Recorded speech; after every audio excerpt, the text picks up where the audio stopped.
દ્રાવક એક જ હોય, सबका एक ही बाप होता है। જોક પરથી તમારો ક્વેશ્ચન સોલ્વ થઈ જશે, ખબર પડી ને? હા, બસ આપણે આખું કેમિસ્ટ્રી રીતે આખું ડિઝાઇન કરેલું છે મેં કેમિસ્ટ્રી। પાણી અને ઇથેનોલ બેમાં દ્રાવ્ય કોણ અને દ્રાવક કોણ? ભાઈ તો પીવા વાળા પર આધાર રાખે છે ને। અધિશોષણનું જોરદાર ઉદાહરણ, અધિશોષણ કોને કહેવાય એ તમે ખાલી બે ફોટા જોઈને સમજણ પડી જશે। દ્રાવણો, નામ તો બધાએ સાંભળ્યું હશે, પેલું નહીં કહેતા નામ તો સુનાઈ હોગા, એમ દ્રાવણો નામ આપણે રૂટિનમાં કેમિસ્ટ્રી સબ્જેક્ટ ભણીએ છીએ, એમ બી 8, 9, 10થમાં 8, 9, 10માં 11માં થોડું બધું કેમિસ્ટ્રી ભણ્યા, કોઈના કોઈ જગ્યા પર આપણે દ્રાવણ શબ્દ આવેલો જ હોય। બટ હવે અત્યારે આખું ચેપ્ટર જ દ્રાવણો, આખા ચેપ્ટરમાં આના વિશે ભણવાનું છે। 11મા ધોરણમાં છોકરાઓ આપણે એક વાયુ અવસ્થાવાળું ચેપ્ટર આપણે ભણી ગયા, પછી 2 અવસ્થા બાકી રહી। આમ ટોટલ જો 3 અવસ્થા આવે ને, ઘન, પ્રવાહી અને વાયુ, તો વાયુ અવસ્થા આપણે ક્યારે ભણ્યા? 11th સ્ટાન્ડર્ડમાં। હવે અત્યારે 12મા ધોરણમાં પહેલું ચેપ્ટર ઘન અવસ્થા છે જ, હવે ત્રીજી અવસ્થા જે છે દ્રાવણો, એકચ્યુઅલી ચેપ્ટરનું નામ હોવું જોઈએ પ્રવાહી અવસ્થા, પણ પ્રવાહી અવસ્થાને બદલે ચેપ્ટરનું નામ રાખ્યું છે લોકોએ દ્રાવણો। હા, એટલે સમજાવું છું કે આખા ચેપ્ટરમાં આપણે આ જે દ્રાવણો એટલે કે જે પ્રવાહી છે ને, એ પ્રવાહીના અલગ અલગ પ્રકારના જે પણ ગુણધર્મો હોય એનો બધો આપણે સ્ટડી કરવાનો છે, મતલબ કે સમજવાનું છે, બરાબર? ચાલો ત્યાં જો સૌથી પહેલું દ્રાવણો ચેપ્ટરમાં ભાઈ દ્રાવણ એટલે શું? તો એ લોકો એવું કહે છે 2 કે તેથી વધારે ઘટકોના સમાંગ મિશ્રણને દ્રાવણ કહે છે। સ્ટેપ બાય સ્ટેપ ધીમે ધીમે સમજીએ। શું કહે છે? 2 કે તેથી વધારે ઘટકોના સમાંગ, આ શબ્દ મેઇન છે, સમાંગ મિશ્રણ। હવે સમાંગ મિશ્રણ એટલે શું છોકરાઓ? તો સમાંગ એટલે ઇંગ્લિશમાં એનો વર્ડ થાય યુનિફોર્મ। યુનિફોર્મ એટલે કે એક સરખું, આપણે સ્કૂલ યુનિફોર્મ એવું કહીએ છીએ, એટલે કે બધાનું એક સરખું હોય, મતલબ કે 2 પદાર્થને તમે 2 વસ્તુ જેને મિક્સ કરો છો તો 2 આમ જુદું જુદું આમ સેપરેટ આખું અલગ ના પડવું જોઈએ। એટલે તમે એક ગ્લાસ લો, બરાબર, એમાં અડધું પાણી ભરો અને એમાં થોડું ખાવાનું તેલ નાખો, કે કોઈ પણ ઓઇલ નાખો, પેટ્રોલ નાખો, કેરોસીન નાખો કે ડીઝલ નાખો, એવો કોઈ પણ અધ્રુવીય પદાર્થ નાખો। પાણી કેવો પદાર્થ છે? ધ્રુવીય। અને પેલા જે બધા નામ બોલ્યો એ પદાર્થો કેવા? અધ્રુવીય। તો ભાઈ ધ્રુવીય અને અધ્રુવીયને ફાવે નહીં, મતલબ કે બેને મિક્સ કરો ને તો સમાંગ દ્રાવણ ના બને। સમાંગ એટલે કે એક સરખું। ઉદાહરણ તરીકે કે ભાઈ લગભગ આપણે જે સમજો આ સિઝનમાં બધા લીંબુ શરબત પીતા હોઈએ, બરાબર, તો લીંબુ શરબત જે છે ને એનું બેસ્ટ ઉદાહરણ છે, બરાબર। લીંબુ શરબત જે છે એ સમાંગ દ્રાવણ બને। એમાં તમે લીંબુ શરબત તમારા મમ્મી બનાવે તો એમાં કઈ વસ્તુ નાખે ભાઈ? તો કે ભાઈ ચલો પાણી લેશે, પછી તો કે ભાઈ લીંબુ શરબત છે, લીંબુનો રસ નાખશે, મીઠું નાખશે, ખાંડ નાખશે, બરાબર, પછી જીરું નાખશે, બસ પછી આપણે લીંબુ સિકંજી નહીં બનાવવાનું, બરાબર ને, લીંબુ શરબત બનાવવાનો છે। તો આ બધી વસ્તુ નાખી, બરાબર, ચમચીથી આમ સ્ટોર કરી હલાવી નાખે, અને પછી તમે લીંબુ શરબત પીવો તો એ લીંબુ શરબતનો ટેસ્ટ કેવો આવે? એક સરખો આવે। એટલે કે તમે ગ્લાસમાં પીવો, વાડકીમાં પીવો તો અલગ અલગ ટેસ્ટ આવે?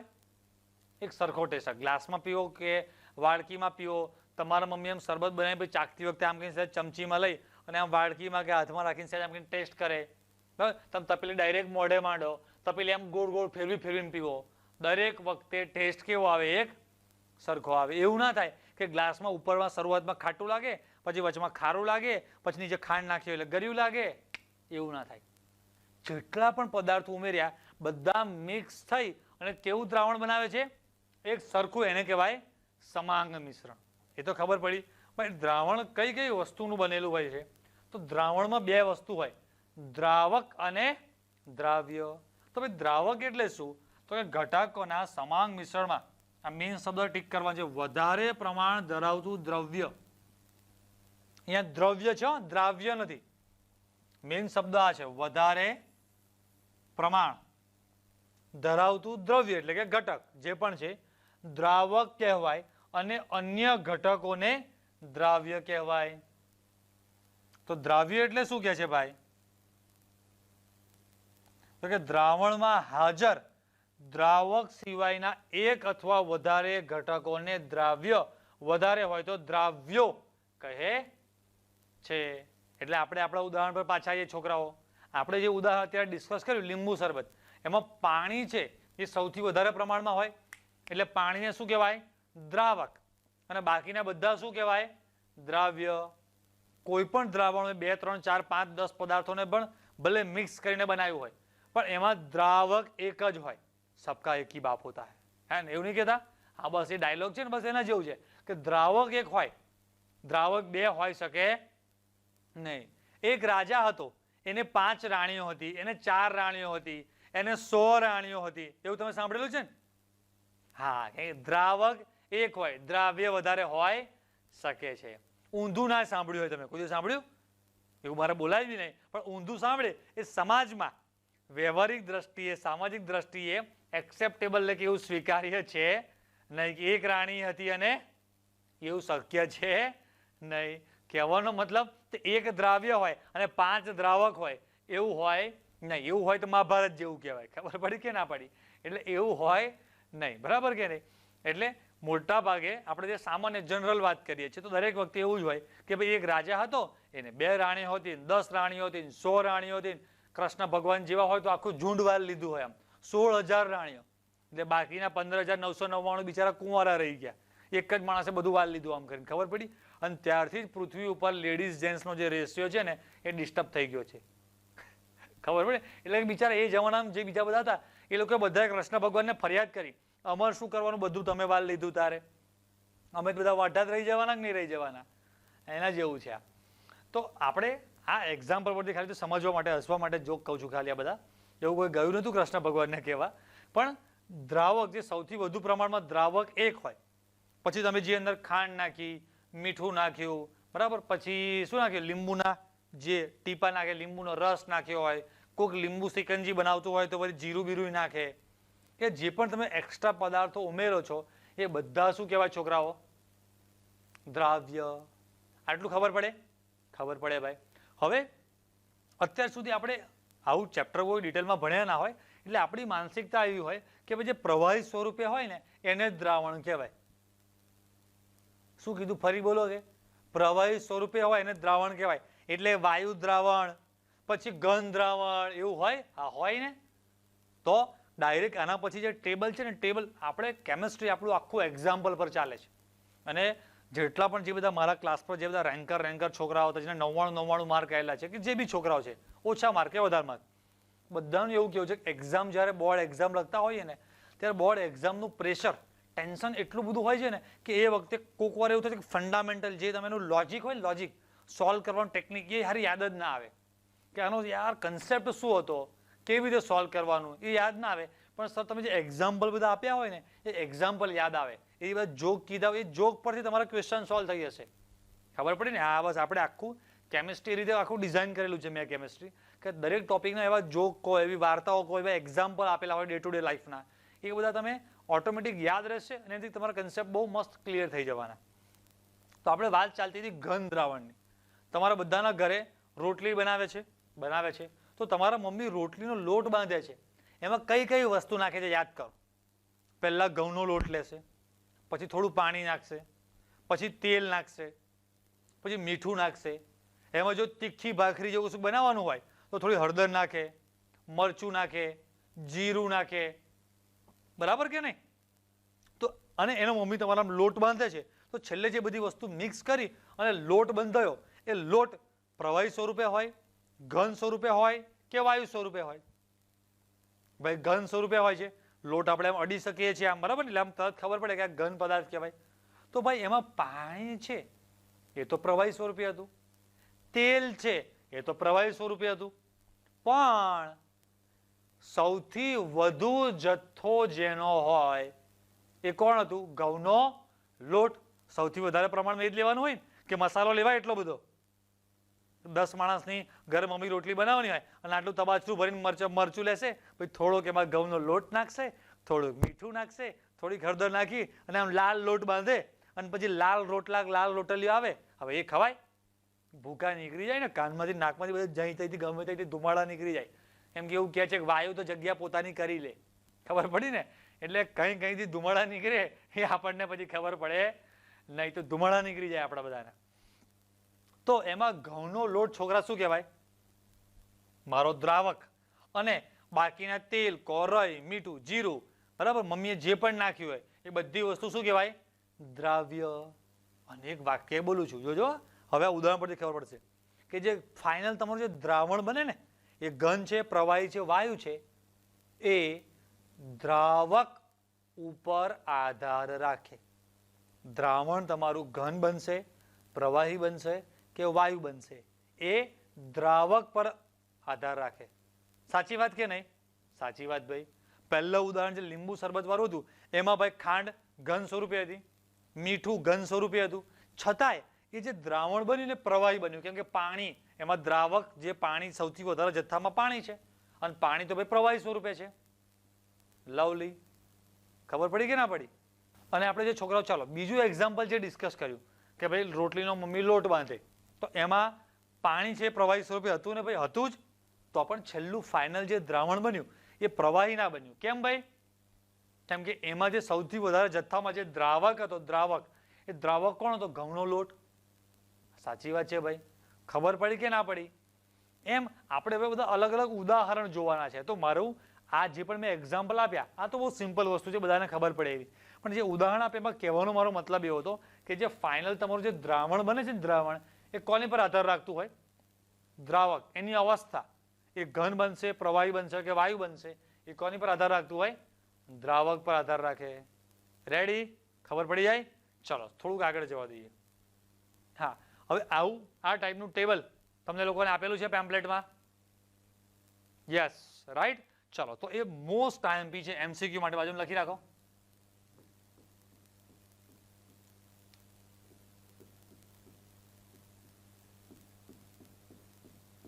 આમ તો મોસ્ટ આઈએમપી તો ઠીક છે, જીએમપી જ લખવાનું તમારે, ગોખી મારો પૂછાશે.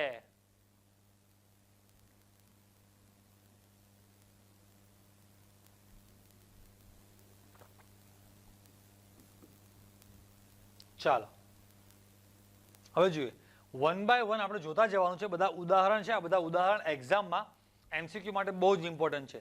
દરેક જગ્યા પર તમને એક્સ્ટ્રા એક્ઝામ્પલ બી એને લખાઈશ કે અહીંયા આવું લખો, આવું લખો, આવું લખો. બરાબર? જો પહેલું જે આપ્યું છે આપણને વાયુમય દ્રાવણો છે, એટલે એમાં જે દ્રાવક હોય છોકરા, જો તો દ્રાવક કેવા છે બધામાં? વાયુ, વાયુ અને વાયુ. રેડી? તમે પેલું સોંગ નહીં સાંભળ્યું?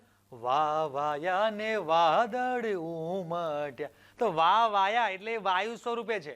ખબર પડી? અને જે વાદળ જે છે ને ઉપર હોય ને એ એકચ્યુઅલી ત્યાં ઘન સ્વરૂપે હોય. સમજાય કે નહીં સમજાતું? એ તો વર્ષે પછી પ્રવાહી સ્વરૂપે થઈ જાય. બાકી ઉપર જે વાદળા બંધાયેલા હોય એ કેવા સ્વરૂપે હોય? જે પાણી ભરેલા વાદળા, ઘન અને એ ટાઈપનું મિશ્રણ હોય. એટલે આપણને સોંગમાં એ આ યાદ કરાવતા હતા, વા વાયા ને વાદળ ઉમટ્યા. એમ વાયુ આપણે દ્રાવક છે. હવે જોજો, જો દ્રાવ્ય વાયુ સ્વરૂપે હોય, દ્રાવક તો વાયુ છે જ, બરાબર? એટલે તમારું જે ફાઇનલ દ્રાવણ બનશે એ વાયુ જ બનવાનું છે. પણ એમાં દ્રાવ્ય ભાઈ ત્રણ ટાઈપના હોઈ શકે. દ્રાવ્ય ભલે ત્રણ ટાઈપના હોઈ શકે, પણ દ્રાવક વાયુ જ છે, એટલે દ્રાવણ તમારું શું બનવાનો? વાયુ. તો પહેલું ઉદાહરણ ઓક્સિજન અને નાઇટ્રોજન વાયુનું મિશ્રણ. તો આમાં છોકરાઓ લખવાનું છે આપણે કે ભાઈ ઓક્સિજન છે એમાં નાઇટ્રોજન, તો નાઇટ્રોજન છે ને એ વાતાવરણમાં દ્રાવક તરીકે કહેવાય. એટલે નીચે લખી રાખો દ્રાવક. નાઇટ્રોજન કોણ છે? દ્રાવક. અને વાતાવરણમાં કેટલા ટકા હોય? 78, 78% કોણ હોય? નાઇટ્રોજન. અને ઓક્સિજન છે એ આપણો શું છે? દ્રાવ્ય. નાના અક્ષર લખી રાખો એટલે આપણને ખબર પડે.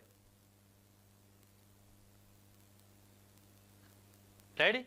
હવે જોજો, એક્ઝામમાં કઈ આપણને આવું આખું આવું લખી નહીં આપે કઈ, તો બધાને આવડી જાય. લ્યા, ઓક્સિજન અને નાઇટ્રોજન વાયુનું મિશ્રણ, આવું પાણીમાં દ્રાવ્ય થયેલ ઓક્સિજન, પાણીમાં દ્રાવ્ય થયેલ ઇથેનોલ, એટલે આવું લાંબુ લાંબુ લખીને ના આપે. એક્ઝામમાં તમને આની આ વસ્તુ શોર્ટમાં શું લખીને આપશે ખબર છે? ક્વેશ્ચન એવો હશે, નીચેનામાંથી કયું વાયુમય દ્રાવણનું ઉદાહરણ છે? બરાબર? દ્રાવણનું ઉદાહરણ છે. અને એમાં આને શોર્ટમાં લખાઈશું, લખી રાખો બાજુમાં હવા. નીચે ઓપ્શન હશે હવા, પછી ફલાણું ફલાણું ફલાણું, 4 ઓપ્શન. એમાં શોર્ટમાં આવું હવા એવું લખેલું હશે. તો હવા જે છે એ શેનું ઉદાહરણ છે? વાયુમય દ્રવ્યનું. ભાઈ હવામાં અલગ અલગ પ્રકારના વાયુઓ પણ છે. હવામાં પાણીના એટલે કે ભેજ સ્વરૂપે પાણી પણ એટલે પ્રવાહી પણ છે. હવામાં અલગ અલગ ધૂળના રજકણો પણ છે. પણ જે હવા જે આખું જે દેખાય છે તમારી આજુબાજુ, મારી આજુબાજુ, આ જે આખું દ્રાવણ છે છોકરાઓ, એક ખબર પડી? મેં આજે શ્વાસ લીધો આમ, તો મેં શ્વાસમાં દ્રાવણ ગયું આખું, એમાં નાઇટ્રોજન બી ગયો, ઓક્સિજન ગયો, કાર્બન ડાયોક્સાઇડ ગયો. તમારા ક્લાસમાં કોઈ છોડી હોય, ખબર પડી મિથેન વાયુ છોડી હોય કોઈ ઝેરી, તો એ ઝેરી વાયુના પણ કણો જાય, બરાબર. કોઈ આમ કંઈક કપડાં કશું કંઈક ખંખેર્યું હોય, કંઈક ધૂળ બૂળ આમ ઉડાડ્યું હોય, તો વાતાવરણમાં ધૂળના રજકણો હોય એ પણ જવાના નાકમાં. સમજાય કે ના સમજાય? એમ બધા વાયુઓ બધી વસ્તુ જવાની જ છે. કદાચ બાજુમાં કોઈ સમોસાની દુકાન હોય, કાં તો રસોડામાં કંઈક સમોસા ઢોસા બનતા હોય, એમ સુગંધ આવી એની પણ જોડે જોડે. તો નાકમાં જે જાય છે એ આખું દ્રાવણ છે, બરાબર. એટલે એને શોર્ટમાં શું લખે છે? હવા. એક્ઝામમાં લાંબુ લાંબુ લખેલું હશે નહીં. પેલા જેવું શોર્ટમાં કેવું લખેલું હોય? સાઢું. આપણે સાઢું એટલે શું? તો એનું અમુકને મતલબ એ નહીં ખબર હોતી કે સાઢું કોને કહેવાય, વેવાઈ કોને કહેવાય, વેવાણ કોને કહેવાય. ખબર પડી સાઢું એટલે? તો આમ જો તો મારી સાડીના ઘરવાળા ભાઈ. હવે એવું લાંબુ લાંબુ ના લખેલું હોય, મારી સાડીના ઘરવાળા ભાઈ. શોર્ટમાં શું લખેલું હોય? સાઢું. એમ સમજણ પડી ને? એટલે શોર્ટ ફોર્મ એને આવડવા જોઈએ. ચાલો, આમાં બીજું શું પૂછે છે આપણને કે આ દ્રાવક વાયુ સ્વરૂપે હોય પણ પ્રવાહી, તો નાઇટ્રોજન વાયુ એટલે કે હવામાં વાયુ સાથે મિશ્ર થયેલ ક્લોરોફોર્મ. તો ક્લોરોફોર્મ આ જે છે, હવે ક્લોરોફોર્મ બધાને ખબર પડે? આ જૂના પિક્ચરમાં નતા બતાવતા પેલું ખિસ્સામાંથી આમ રૂમાલ કાઢી આમ હુંગાડ દે, ઇંગ્લિશમાં કહેવાય ને એનેસ્થેસિયા, બરાબર ને? નિશ્ચેતતા કે કંઈક સમજી એવું કહે છે ને ગુજરાતીમાં, પણ વધારે એનેસ્થેસિયા મતલબ કે આપણને બેભાન કરી દેવા માટે જે સુંગાડ એ શું હોય? ક્લોરોફોર્મ, બરાબર. તો ક્લોરોફોર્મનું અણુસૂત્ર કદાચ કોઈક વાર ના આવડે, એક્ઝામમાં કેવું લખ્યું હશે? N2 વત્તા, એટલે એક્ઝામમાં હું લખીને આપશે, લખી આપું તમને સાઈડમાં અહીંયા હું. N2 વત્તા CHCl3 નું મિશ્રણ એક્ઝામમાં હું લખીને આપશે શોર્ટમાં. ક્લોરોફોર્મનું અણુસૂત્ર થાય CHCl3.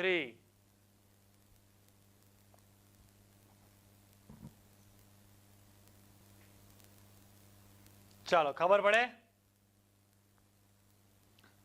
હવે આના પછી વાયુ સ્વરૂપે જ છે, નાઇટ્રોજન નાઇટ્રોજન બધામાં ઉદાહરણમાં. એમાં ઘન પદાર્થ હોય કોઈ પણ, બરાબર. ધન, સોરી ઘન શું? ધન. તો એમાં છે નાઇટ્રોજન વાયુમાં કપૂર.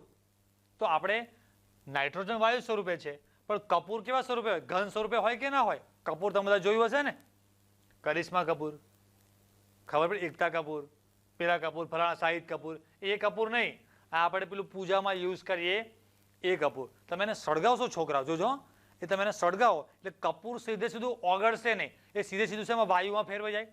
તો એ વાયુમાં ફેરવાયો તો કપૂરના કણો વાતાવરણમાં હોય. તમને બધાને યાદ હોય તો કોરોના વખતે બધા એવું કહેતા હતા કે ભાઈ કપૂર છે તો ઘરમાં કપૂર સળગાવો તો બહુ સારું, કેમ કે કપૂર જે છે એ એન્ટીબેક્ટેરિયલ છે, એટલે કે જંતુનાશક છે. મતલબ કે તમે કપૂરને સળગાવો, એનો જે ધુમાડો છે ને એ ધુમાડો ઘરમાં વાતાવરણમાં બધે ફરે તો આપણા જે વાતાવરણમાં આપણા શ્વાસમાં જાય તો આપણા લંગ્સ એટલે કે ફેફસામાં, ગળામાં, કોઈ પણ જગ્યાએ નાકના ભાગમાં કોઈ વાયરસ હોય તો બધા વાયરસ મળી જાય. એ કોઈ એ ટાઈપનું એક સાયન્સ અને આધ્યાત્મિકતા આપણું જે કલ્ચર, એ બે વસ્તુ મિક્સ કરેલી છે, બરાબર. તો ભાઈ કપૂરને સળગાવશો તો કપૂરના કણો વાતાવરણમાં ગયા, અને વાતાવરણમાં સૌથી વધુ પ્રમાણમાં કોણ છે? નાઇટ્રોજન. તો નાઇટ્રોજનમાં કપૂર, પહેલું જે હતું ઉદાહરણ નાઇટ્રોજનમાં ઓક્સિજન, કેમ કે બે વાયુ વાયુ સ્વરૂપે હતા. નાઇટ્રોજન વાતાવરણમાં બધામાં કોમન રહેવાનું છે, કેમ કે ભાઈ ઉદાહરણ કયું છે? વાયુમય દ્રાવણનું. એટલે દ્રાવક કોણ? ફિક્સ. એટલે મેં પહેલા લખાયું કે નાઇટ્રોજનના બધા ઉદાહરણમાં વાતાવરણમાં નાઇટ્રોજન દ્રાવક સ્વરૂપે છે. પછી વાતાવરણમાં નાઇટ્રોજન અને ઓક્સિજનનું મિશ્રણ લો, નાઇટ્રોજન અને વાતાવરણમાં કાર્બન ડાયોક્સાઇડ લો. કોકે ક્લાસમાં ગેસ છોડ્યો હોય, બૂમ ઠુસકું મૂક્યું હોય, તો નાઇટ્રોજન અને ઠુસકું એ પણ મિશ્રણ કહેવાય એક જાતનું. સમજાય કે ના સમજ્યા? એમ અહીંયા નાઇટ્રોજન અને કપૂર, કપૂર તમે સળગાવો એટલે કપૂરના જે પણ કણો છે વાતાવરણમાં ફરવાના છે. તો વાતાવરણમાં દ્રાવક સ્વરૂપે કોણ છે? વાયુ. વાયુ એટલે કોણ? નાઇટ્રોજન. સમજાય કે ના સમજાય? ઉદાહરણ બધા રેડી? ગુડ. ચાલો, હવે કપૂર છે, બીજો એક એક્ઝામ્પલ બાજુમાં લખવાનું છે, નેફથેલિન. લખો, એટલે નાઇટ્રોજન વાયુમાં નેફથેલિન એવું આખું ત્યાં લખી રાખો, ગમે ત્યાં જ્યાં પણ જગ્યા મળે ત્યાં લખી દે, બાજુમાં છે નાના અક્ષરે.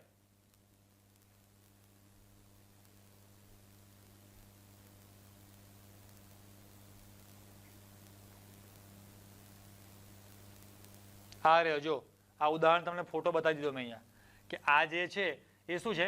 કપૂર છે, અને આ નેફથેલિન. તો કે અચ્છા, પેલી ગાદલા મૂકવાની ગોળીઓ. હા, એ ગાદલા મૂકવાની ગોળીઓ.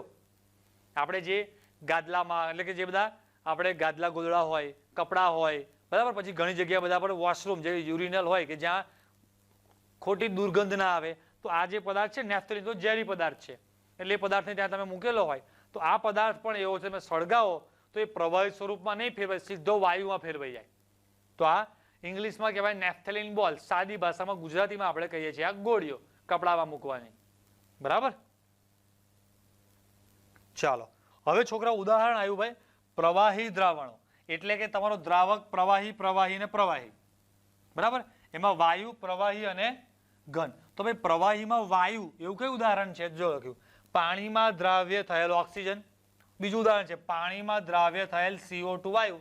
એક્ઝામમાં ક્વેશ્ચન આખું નહીં પૂછાય, મારી સાડીનો ઘરવાળો એવું નહીં, સાઢું એટલે કે સોડા વોટર ઠીક કરી રાખો. એક્ઝામ આવો ક્વેશ્ચન આવશે, નીચેનામાંથી કયું ઉદાહરણ પ્રવાહી દ્રાવણનું છે અથવા છે પ્રવાહી વત્તા વાયુનું ઉદાહરણ છે? તો સોડા વોટર, આપણે જે પણ બધા કોલ્ડ ડ્રિંક પીએ છીએ, બરાબર, એટલે સોડા વોટર બાજુમાં ઉદાહરણ લખવાનું છે ઠંડા પીણા.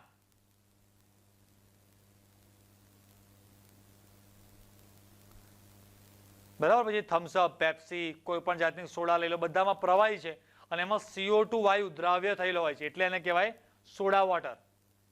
બધામાં હોય જ ને CO2 તો. યસ, આપણે એનો એક લાઈવ પ્રેક્ટિકલ કરીને તમને બતાવીશ, બહુ મજા આવશે તમને.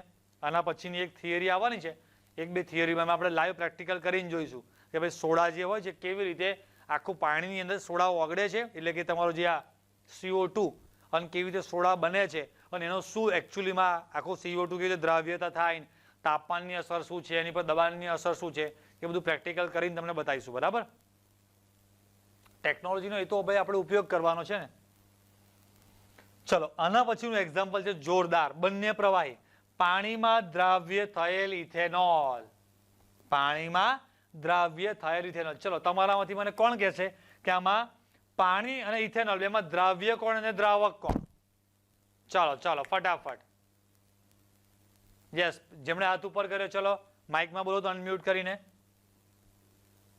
બોલો છોકરાઓ, દ્રાવ્ય કોણ અને દ્રાવક કોણ?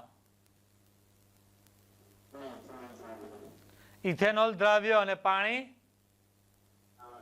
દ્રાવક. ભાઈ કેટલાની જોડે સહમત છો? આમ હાથ ઊંચો કે બતાવો. શું વાત છે? યસ, અમુક એક બે જણા આંગળી ઊંચી નહીં કરતા, મારા જેવા છે, એ ઇથેનોલને દ્રાવક સમજે છે, પાણીને દ્રાવ્ય સમજે છે. તો ભાઈ એક્ઝામમાં આપણને પૂછાય કે ભાઈ ઇથેનોલ અને પાણીનું જે મિશ્રણ છે એમાં દ્રાવ્ય કોણ અને દ્રાવક કોણ? તો જે આન્સર લખીએ સાચો કહેવાય. તમે પાણીને પણ દ્રાવક લઈ શકો અને ઇથેનોલને દ્રાવક લઈ શકો, પાણીને દ્રાવ્ય લઈ શકો, અને એટલે કે તમે જેને દ્રાવ્ય જેને દ્રાવક લખો એ સાચું જ આપવું પડે. બરાબર. કેમ? ભાઈ એ તો પીવા વાળા પર આધાર રાખે છે ને, દ્રાવ્ય કોને લેવું ને દ્રાવક કોને લેવું. ખબર પડી કે ના પડી? એટલે તમે મેડમ ટીચર તમારે કહે ના ના આમાં ઇથેનોલ દ્રાવ્ય છે કે અને પાણી દ્રાવક છે, નહીં બેન, એ તો પીવા વાળા પર આધાર છે. ખબર? શરૂમાં ના આવડતું હોય તો ધીમે ધીમે શરૂ કરતા હોય ત્યારે પાણી વધુ હોય અને ઇથેનોલ દ્રાવ્ય સ્વરૂપે હોય, પછી ધીરે ધીરે ફાવટ આવી જાય એટલે ઇથેનોલ વધી જાય ને પાણી ઘટી જાય તો ઇથેનોલ દ્રાવક થઈ જાય. બેઉ મિશ્રણ તો એ જ કહેવાય. ખબર પડી કે ના પડી? એટલે કોણ દ્રાવ્ય? આ પાણી અને ઇથેનોલના ઉદાહરણમાં કોણ દ્રાવ્ય કોણ દ્રાવક કે કોના પર આધાર રાખે? પીવા વાળા પર. સમજી ગયા કે ના સમજી ગયા? ખાલી ખાલી મસ્તી કરું છો, પણ એક્ઝામમાં તમે જે બોલ્યા સાચી વાત છે. પણ આ તો ઇનકેસ તમે ભૂલમાં ખોટું લખી નાખ્યું હોય, આવું કદાચ તમારે આર્ગ્યુમેન્ટ કરવી હોય કે ટીચર જોડે કે ટીચર યાર આવું, આ તો ભાઈ મેડમ પીવા વાળા પર આધાર રાખે છે ને. ખબર પડી? ભાઈ અમારે તો કઈ મેં તો જઈ જોયું છે બધી જગ્યાએ ઇથેનોલ જ દ્રાવક તરીકે હોય છે વધારે, થોડા પાણી થોડા બરફ. ખબર પડી કે નહીં? એ ગણપત વાળું નહીં સોંગ, ત્યારે થોડા પાણી થોડા સોડા જલ્દી મિલાય એના જેવું છે. રેડી? એ તો ચલો એનું કઈ મારે ઉદાહરણ ફોટો બતાવવાની જરૂર છે? ના ના કે આનું ઉદાહરણ ફોટો બતાવવાની જરૂર નહીં, આ તો કે જોયેલું જ છે બધા હવે. ચાલો એના પછી ભાઈ દ્રાવક આપણો જે છે પ્રવાહીનો પ્રવાહી, એમાં ઘન સ્વરૂપે કોઈક ભાઈ આપણે ઉમેરવો છે. કોણ? ગ્લુકોઝ. બરાબર. એક્ઝામમાં આવું લાંબુ લાંબુ લખીને નહીં આપે, પાણીમાં દ્રાવ્ય થયેલ ગ્લુકોઝ. 4 ઓપ્શન હોય તો શોર્ટમાં લખેલું હશે. બરાબર. ફલાણાનું દ્રાવણ, ફલાણાનું દ્રાવણ. તો બરાબર અહીંયા સાઈડમાં ઉદાહરણ તમે બીજું લખી રાખો, ખાંડનું દ્રાવણ. આ એક સેમ્પલ લખાવું છું, પછી ખાંડનું દ્રાવણ, મીઠાનું દ્રાવણ, ગ્લુકોઝનું દ્રાવણ, એવું ગમે તે લખી શકે. ખાંડનું દ્રાવણમાં પાણી આપણો જે છે દ્રાવક છે અને ઘન સ્વરૂપે ખાંડ છે એમાં. ચાલો તો આપણે ઉદાહરણ ચાલતું હતું ઘન દ્રાવણો. તો ઘન દ્રાવણમાં વાયુ ઘન. રેડી? ઓકે. હવે એમાં ઉદાહરણ આપ્યું છે પેલેડિયમમાં હાઇડ્રોજનનું દ્રાવણ. આ બધા આટલા જેટલા પણ એક્ઝામ્પલ આપે છે બધાથી ડેન્જરમાં ડેન્જર આ વસ્તુ છે સમજવી. જો તમે સમજાવવું હોય તો આ રીતે બી સમજાવી દેવાય અને બધા લગભગ સમજાવી બી દે તમારા ટીચર કે ભાઈ પેલેડિયમ ધાતુ હોય એમાં હાઇડ્રોજન હોય તો હાઇડ્રોજન છોકરાઓ કયા સ્વરૂપે? વાયુ સ્વરૂપે. પેલેડિયમ તો કે ઘન સ્વરૂપે. તો ઘન અને વાયુ એનું જે મિશ્રણ બન્યું છોકરાઓ એમાં પેલેડિયમ વધુ હોય એટલે ઘન દ્રાવણ કહેવાય. આવું પણ સમજાવી દે છે. પણ વાસ્તવિકતામાં એની જે પાછળનો જે સાયન્સનો મતલબ સમજવાનો છે. આજે છે ને એક્ઝામમાં આપણને કેવી રીતે લખીને આપે છે એ તમારે સહેજ એકવાર જોવું પડશે. આજે છે ને ઉદાહરણ હું લખાવું તમારે લખી દેવાનું છે ત્યાં. હા, પેલેડિયમમાં હાઇડ્રોજનનું દ્રાવણ એ લોકો લખીને આવું આપશે PD/H2 આવું લખેલું હોય. ઓર્ગેનિકના ઘણા બધા રિએક્શનમાં તમે જોયું હશે આવું એરો ઉપર PD/H2 કરીને લખેલું હોય. તો આનો મતલબ શું? અમુક જગ્યા પછી બીજું પણ લખ્યું છે એક વાક્ય લખો અહીંયા. હાઇડ્રોજનનું લખો. હાઇડ્રોજનનું પેલેડિયમમાં આજે ધાતુનું નામ છે પેલેડિયમમાં અધિશોષણ. હાઇડ્રોજનનું પેલેડિયમમાં અધિશોષણ.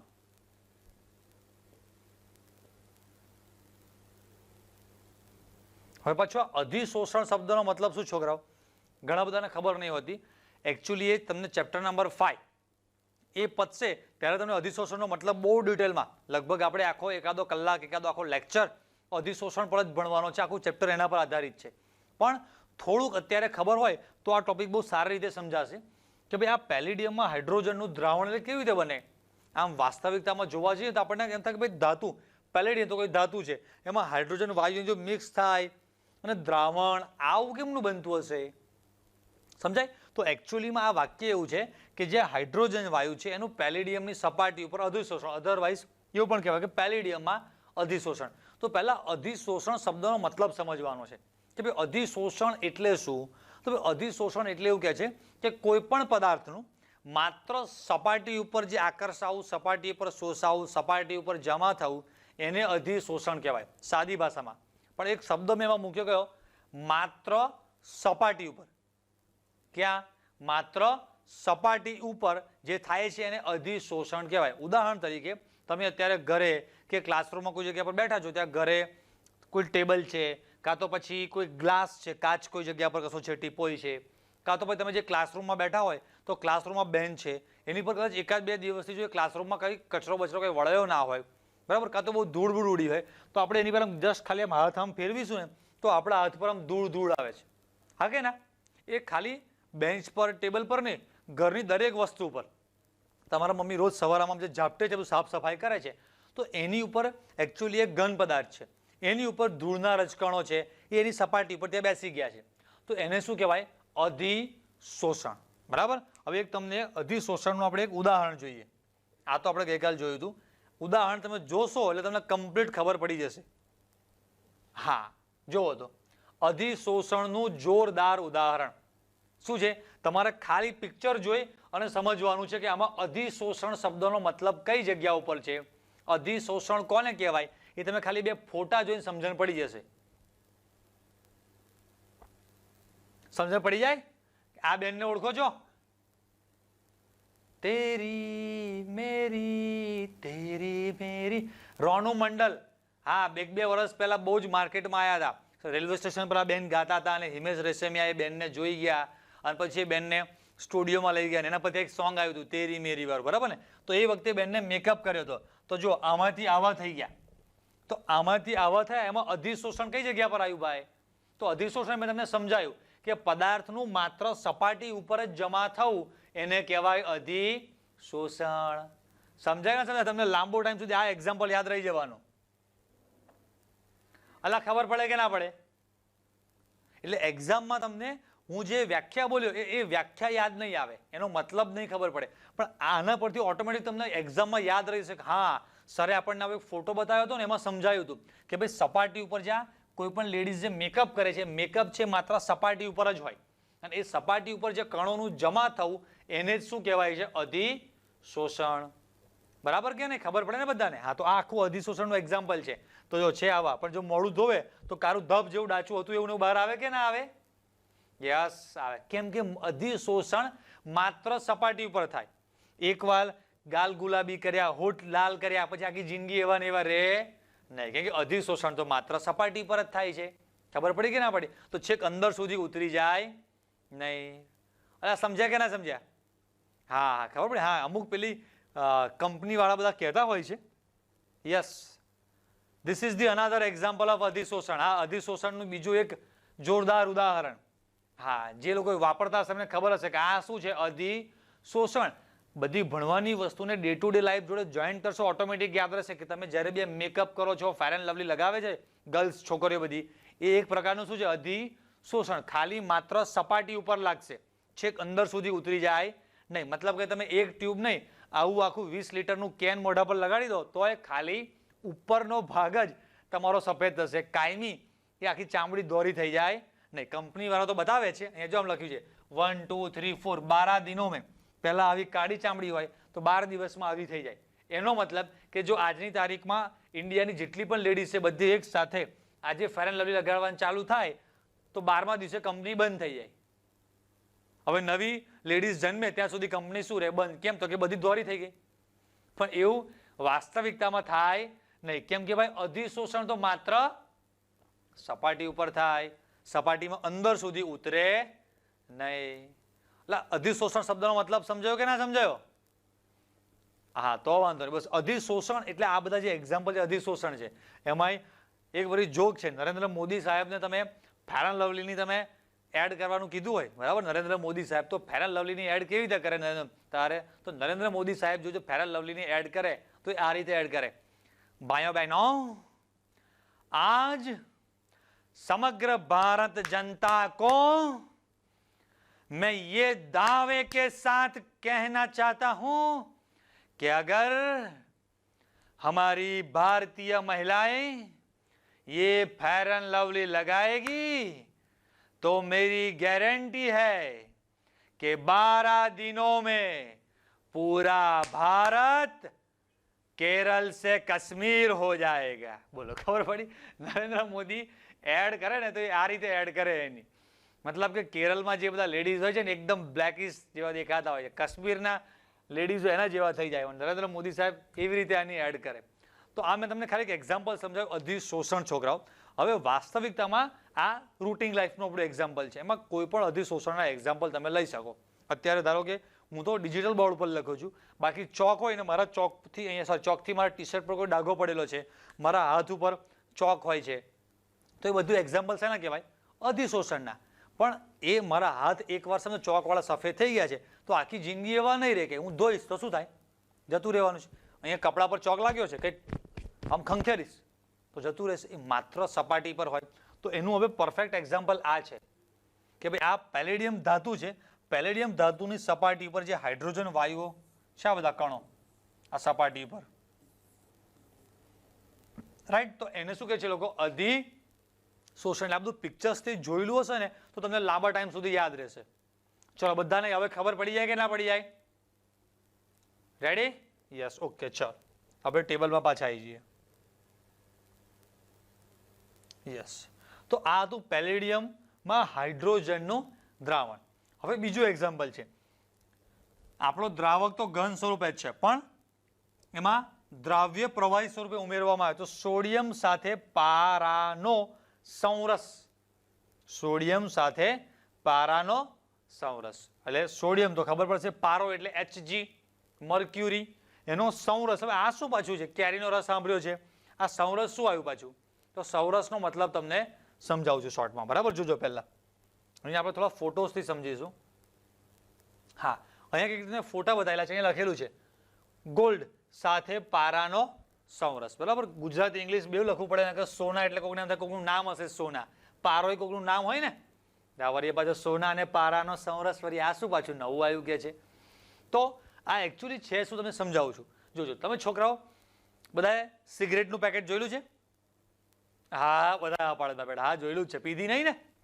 ના ના, તો વાંધો નહીં. ત્યારે અમુક કે પાછા હોય એવા કોક. તો સિગરેટનું જે પેકેટ આવે છે એની અંદર એક એલ્યુમિનિયમની ફોઇલ આવે છે. કદાચ તમે એ ના જોયું હોય તો કોઈ જગ્યાએ તમે હોટલમાંથી જમવાનું મંગાવો એની ઉપર બી એલ્યુમિનિયમની ફોઇલ લગાડેલી હોય છે. ખબર છે પેલું આમ કાગળ પેલું એવું હોય છે. રાખે ના ખબર પડે ને? બસ એટલે ફોઇલ એટલે ખબર પડે. બીજો એક્ઝામ્પલ આપું, તમે કોઈ બી મીઠાઈ લેવા જાઓ તો મીઠાઈની ઉપર પેલો વરખ લગાડેલો હોય, વરખ ફોઇલ એટલે તો જોયો છે ને? હા, ચાંદીનો વરખ હોય ને સોનાનો વરખ હોય ને એવી મીઠાઈ જોયેલી તમે બધાએ? કેટલા કાજુ કતરી પર આમ સિલ્વર કલરની આમ ચાંદીની પીલી આમ લગાડેલી હોય એવું જોયેલું છે? યસ, સરસ. હા, તો હવે એક જગ્યાએ જોક યાદ આવે એટલે કહી દઉં તમને. વચ્ચે આ વરખવાળી વાત યાદ આવે એટલે જોક તમને કહી દઉં વચમાં. એક જગ્યા પર કોમ્પિટિશન થઈ. જાપાનનો છોકરો હતો, એક અમેરિકાનો છોકરો અને એક આપણો ઇન્ડિયાનો છોકરો. એવું પૂછ્યું કે કાજુ કતરીની ઉપર આજે આપણે એમ જે વરખ જેવું લગાડેલું હોય છે એ કેમ લગાડવામાં આવે છે? યોર ટાઈમ સ્ટાર્ટ નાઉ. એટલે બધા દિમાગ દોડાવવા માટે કે સાયન્સની ક્વિઝ છે એટલે કંઈક એનું કારણ હશે. એટલે પેલા અમેરિકા વાળાને પૂછવામાં આવ્યું કે એની પર વરખ લગાડવામાં કેમ આવે છે? એટલે એણે કીધું કે ભાઈ ચાંદી છે એમાં આવા ગુણધર્મો હોય છે જે આપણા હેલ્થ માટે ખૂબ જ સારું. તો કે ચલો ભાઈ તમારો જવાબ. બીજાને પૂછ્યું ભાઈ તમારો જવાબ શું છે? તો કે જે ચાંદી છે ને એ ફલાણું જંતુનાશક છે ને આમ છે ને તેમ છે ને જો નાના છોકરા ખાય એના પેટમાં જાય તો શરીર માટે આમ સારું ને તેમ સારું. એને પણ એના જેવા થોડા ઘણા બધા કારણો બતાવ્યા કે ભાઈ ચાંદી એમાં નાખીએ કે સોનાનો વરખ નાખીએ તો એમાંથી લોહી આવું થાય ને આવું થાય, બધા એક્ઝામ્પલ આપ્યા. પછી ઇન્ડિયાવાળા છોકરાને પૂછ્યું કે ભાઈ કાજુ કતરીની ઉપર આવું વરખ કેમ લગાડવામાં આવે છે? એમાં શું કે બહુ સાદો સિમ્પલ જવાબ છે કે કાજુ કતરી સીધી છે કે ઊંધી છે, ચત્તી છે કે સીધી છે ખબર પડે એટલે કે છે. ખબર પડી? ઇન્ડિયાવાળા આપણા જેવા એને શું જવાબ આપ્યો? કાજુ કતરી ચત્તી છે કે ઊંધી છે ખબર પડે એટલે. વાસ્તવિક જવાબ સાચો શું છે ખબર છે? બસ એ જ જવાબ સાચો હતો અને એને જ પ્રાઇઝ મળી.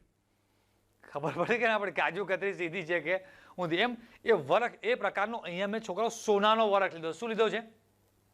સોનાનો વરખ. હવે એ ટાઈપ એકદમ પતલું, એકદમ સોનાનું એકદમ પતલું એવું છે. એની ઉપર આ એક તમને અહીંયા કાચની નળી જેવું એને ડ્રોપર કહેવાય ઇંગ્લિશમાં. એટલે એનાથી પારો મર્ક્યુરી Hg એના ટીપા આની ઉપર પાડવામાં આવે છે. મર્ક્યુરી સોનું કયા સ્વરૂપે હોય? ઘન સ્વરૂપે, જે દ્રાવક છે એની ઉપર પ્રવાહી સ્વરૂપે Hg મર્ક્યુરીને શું કરે આપણે? ટીપા પાડ્યા. તો છોકરાઓ મર્ક્યુરી એક એવો પદાર્થ છે કે એને જો સોના આવકું જ્યારે મિક્સ કરવામાં આવે ને તો એ ધીરે ધીરે ધીરે ધીરે ધીરે પેલા પદાર્થને ઓગાળી જો આવું કરી નાખે છે. આના પછીનું સ્વરૂપ આવું એને તમે મિક્સ કરો, આમ ભેગું કરો, અહીંયાથી આમ છે તેને લઈ લઈને આમ કરી કરી ઘૂંટીને બધી બાજુથી ભેગું કર્યું તો છેલ્લે મેં તમને બતાવ્યું ને એ આવું થઈ જાય. પછી હજુ બી એને આમ બરાબર આમ ગોળી વાળવામાં આવે તો ફાઇનલ છેલ્લે એક આવી નાની ગોળી બની જાય છે. કદાચ તમને દેખાતું ના હોય તો થોડું ઝૂમ કરીને બતાવું હું તમને. હા, પહેલા આવું થઈ ગયું. આ તો ખાલી એને રાખવા માટેનું કાગળ છે પણ આમ કરીને લોટ બાંધતા હોય તમારી મમ્મી કેમ મિક્સ કરે એમ લો આમ બરાબર ગોળી વાળી દીધી. પછી છેલ્લે એક ગોળી આટલી નાની આવા કલરની બની ગઈ. કેમ કે મર્ક્યુરીનો જે કલર છે ને એ સિલ્વર ટાઈપનો કલર છે. એટલે મર્ક્યુરી એક એવો પદાર્થ છે કે જે સોનાને પોતાનામાં ઓગાળી શકે છે. એટલે જો તમે હાથમાં વીટી બીટી કશી પહેરી હોય અને હાથ બાદ પર મર્ક્યુરી પડ્યો તો મર્ક્યુરી ત્યાંથી જો સોનાનો ભાગ ખેંચી લે તો એટલું સોનું ઘસાઈ જાય. અને અમુક વાર એવું બી થાય બહુ જ પતલું હોય નીચેનો બેઝ તો કદાચ ત્યાંથી વીટી તૂટી જવાના પણ ચાન્સીસ થઈ જાય ખરા. બરાબર? ચાલો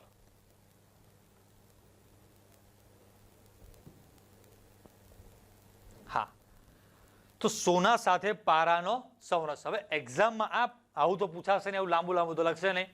મારી સાડીનો ઘરવાળો એવું લાંબુ આવશે નહીં. શું લખીને આપશે આપણને? સાડું. હવે સાડું એટલે કેવું? તો આને શોર્ટમાં લોકો આવી રીતે લખે છે. બધા એક્ઝામ્પલ તમને અહીંયા લખી આપું સાઈડમાં. આ જે છે ને મારે અહીંયા જગ્યા છે, તમારી બાજુમાં ગમે તે લખી દેવાનું. Na/Hg Cu/Hg Zn ઝિંક સંરસ, કોપર સંરસ. બરાબર? આવા અલગ અલગ પ્રકારના બધા સંરસ છે. ઘણા બધી ધાતુના બને છે પણ અત્યારે 2-3 લખાયા તમને મેં, તમને આઈડિયા આવે એટલે. એટલે આ રીતે લખેલું Hg કરીને હોય એટલે સમજી લેવાનું કે આ શેનું એક્ઝામ્પલ છે? સંરસનું. લખી રાખો 3 ઉદાહરણ, MCQ માં પૂછાય છે આ.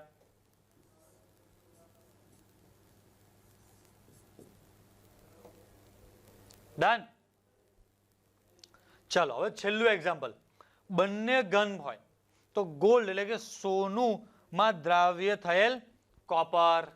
બરાબર, એટલે આને એક્ઝામમાં કેવી રીતે લખીને આપે છે એ લોકો? આ રીતે લખેલું હોય છે. AU એટલે ગોલ્ડ કહેવાય અને CU એટલે કોપર કહેવાય. AU વત્તા CU લખી રાખો. બીજું એવું લખેલું હશે પછી, પહેલા આટલું લખો પછી બીજું એક્ઝામ્પલ લખાવું તમને.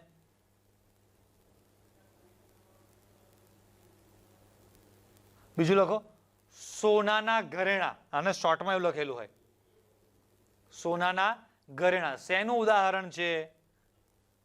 તમને એવું ક્વેશ્ચન પૂછાય કે સોનાના ઘરેણા શેનું ઉદાહરણ છે? તમે કેવા લખે? પૈસાવાળાનું ઉદાહરણ છે. અલા એવું નહીં, ઘન દ્રાવણનું ઉદાહરણ છે, પૈસાવાળાનું ઉદાહરણ નહીં.